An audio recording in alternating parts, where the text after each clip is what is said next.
The Linx Job Scheduler allows for creation and management of jobs by adding these jobs to queues. A queue is created for a specific job that will be executed. Each queue has a do job and error event that allows for execution of the job. Multiple queues can be added to the scheduler. The scheduler is a service that can be dragged into your Linx solution. Once it's in there, you can then select the database connection. Here you can select either memory, SQLite, or SQL Server as your database connection. If you choose memory, all queues inside of the memory will be lost whenever the server is either restarted or when the service is restarted. SQLite is a lightweight option that can be used simply as a little ad hoc so that you can just keep track of all of your jobs. It will also give you a layer of persistency. To use the SQLite database, simply add in the location of the data source, meaning the SQLite database that you are going to use to store your queues in. For queues, click on the ellipses. Here we can add queues. You can add as many queues as you would like to the specific job scheduler. For this one, let's add a queue named Send Email.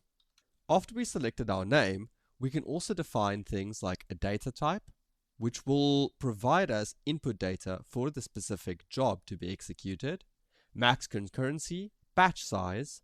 We also have a retry strategy. The number of times is the number of time that the job scheduler should retry execution.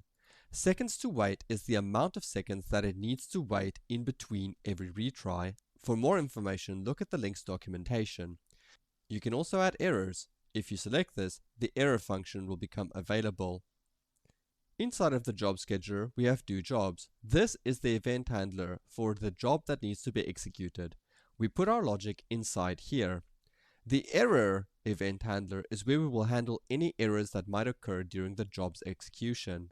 To access the jobs, we can create a new function. We must add a job first before it will be able to execute. To do this, we need to select the delay and whether or not it is recurring. Recurring is set via a cron. Look at the Linx documentation for more information on this. Once a job has been added, it will be executed at runtime. If any reoccurring setting has been added, the job will reoccur according to the cron. If we want to cancel a job, we need to use the cancel job function. Here we need the job ID. We get the job ID whenever we add a new job. We can see here that the add job will produce a string. This string is the output ID that we need to cancel that job. We can also get a job, meaning we can check what the status is of a job. We can also get jobs, meaning that we will see all of the available jobs inside of our job scheduler.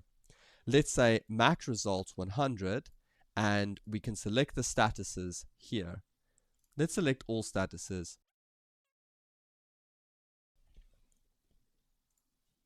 Let's select the job to get, will be the one from here, and to cancel the job, we can also just select the one that we get from here. In order to test the solution, we are going to have to debug the solution. The job scheduler must first be turned on. Right-click and say Start Service. Now that the service is started, the database tables are automatically created to hold all jobs. Inside a function, we can now execute this specific function to see what the execution looks like. If we add a job, a new job is added with ID 4. Then when we say get job, we can see all of the statuses inside of it. The status is currently completed, when it was run, and all of that information is available for us. When we say get jobs, we can see all available jobs inside of the queue. This is useful for when you have an API and you want to keep track of all of your jobs. We can also cancel a job, and that will simply cancel the active job if it is in an active or waiting status. The job scheduler is quite useful for any jobs that needs to be executed in quick succession and where there might be any form of failure.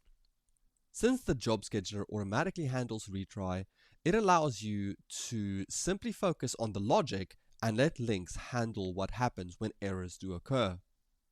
A good example would be, if I have an email service and I need to send out mails, I can schedule those mails to be sent out in a queue. This can be done by adding a job scheduler, sending the emails via the job. So every time an email needs to be sent out, instead of sending it out myself, I just add it to the job scheduler, I set it, I forget it, and the job scheduler will execute the logic specified inside of the doJob event handler. It is important here that we put all of our logic inside of doJob so that it can be executed. A good way to do this would be to have a function that contains all of our business logic and then to drag that into the doJob. You can also build your logic inside of doJob if you so prefer.